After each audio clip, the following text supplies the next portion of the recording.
എന്താ മോനെ എഴുതിയിരിക്കണേ? ഞാൻ പറഞ്ഞില്ലേമേ, പടച്ചോ നമ്മുടെ കൂടെയാ. ഞാനും വരട്ടെ മോനെ, എനിക്ക് അവനെ ഒന്ന് കണ്ടാ മതി. അത് വേണ്ടമേ, ആദ്യം ഞാൻ ഒറ്റയ്ക്ക് പോവാം, അല്ലെ ചിലപ്പോ അപകടമാവും. ഏട്ടനെ കാണുമ്പോ ഒരു കാര്യം പറയണം, ആ പണം എനിക്ക് വേണ്ട, അമ്മയ്ക്കും വേണ്ട.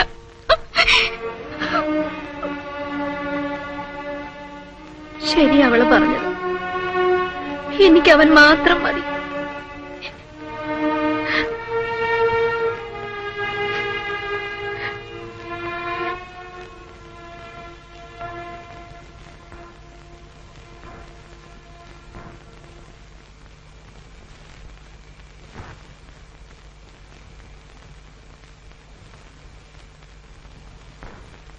വെറുതെ ആദ്യ പിടിക്കണ്ട, അവള് വല്ലവരുടെ കൂടെ ഇറങ്ങി പോയി കാണും. ചേട്ടത്തിയുടെ അനിയത്തി.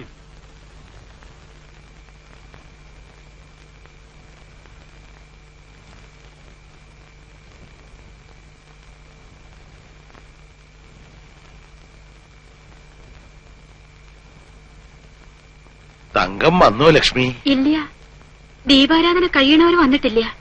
എവിടെ പോയാ കുട്ടി? പുന്നാരിച്ച് തലയെ കയറ്റി വെച്ചോ.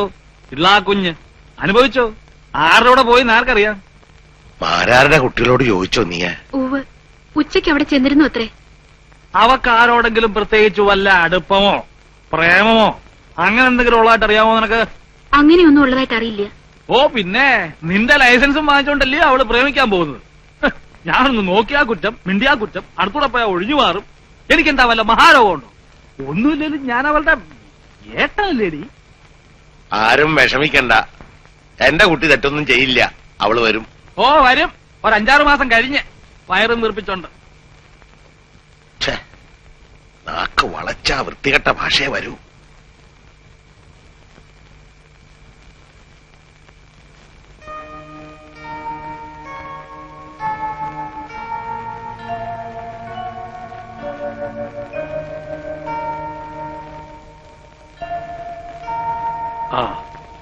വന്നല്ല. എവിടെ ആയിരുന്നു നീ? അത് ഞാൻ എവിടെ നീ?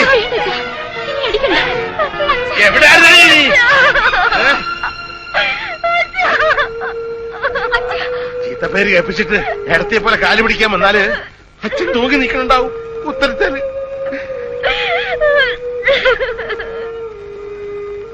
എവിടെ പോയിരുന്നിട്ട് നീ?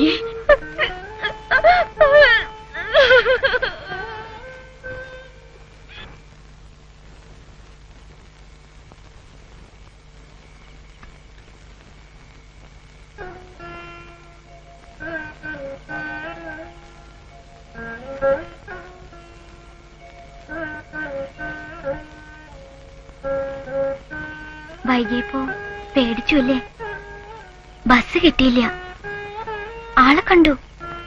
രാത്രി വരും, കുളപ്പരയില്. ഒരുപാട് തല്ലി അല്ലേ?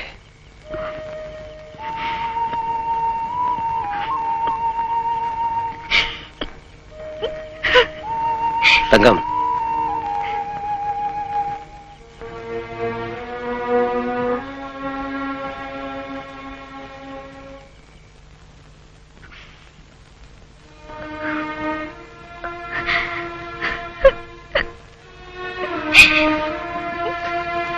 കുത്തുവാക്ക് കേട്ട് മടുത്തു അച്ഛൻ. സഹിക്കാൻ പറ്റില്ല.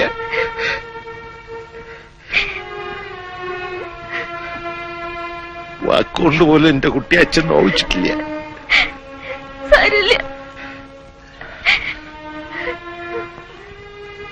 സന്ധ്യാവണവരെ എവിടെയായിരുന്നു നീ? അച്ഛന്റെ തങ്കത്തിന് വിശ്വാസമില്ലേ? വിശ്വാസ. കിടന്നോളൂ. അച്ഛനോട് അനിഷ്ടം തോന്നരുത് കേട്ടോ.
അബു,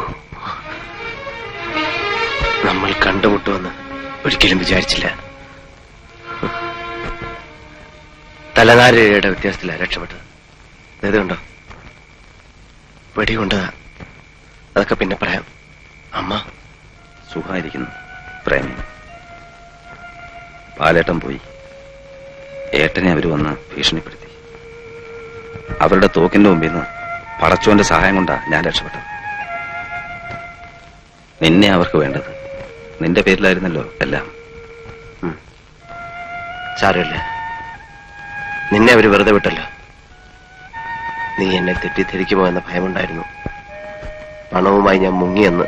നീ എന്നെ അത്രയും മനസ്സിലാക്കിയിട്ടുള്ളൂ. പണം എവിടെയും പ്രശ്നമാണടാ, ഏത് ബന്ധത്തിനും. ഇതാ 20 ലക്ഷം രൂപ.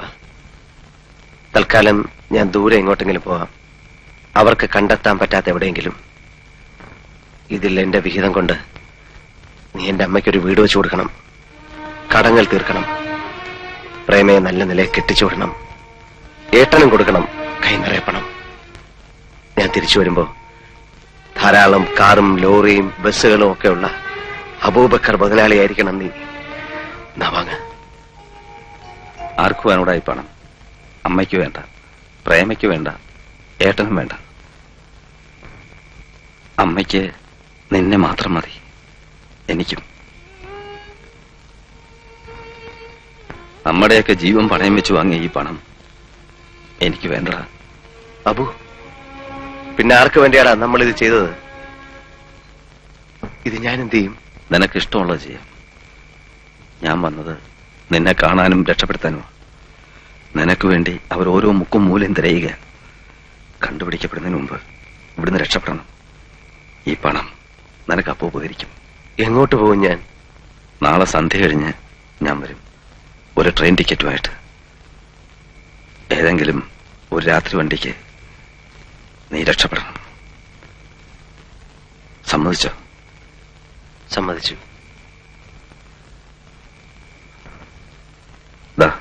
വയ്ക്കോ. അബു, ഉമ്മ. ഉമ്മ നിനക്ക് വേണ്ടി പടച്ചനോട് എന്നും പ്രാർത്ഥിക്കാറുണ്ട്.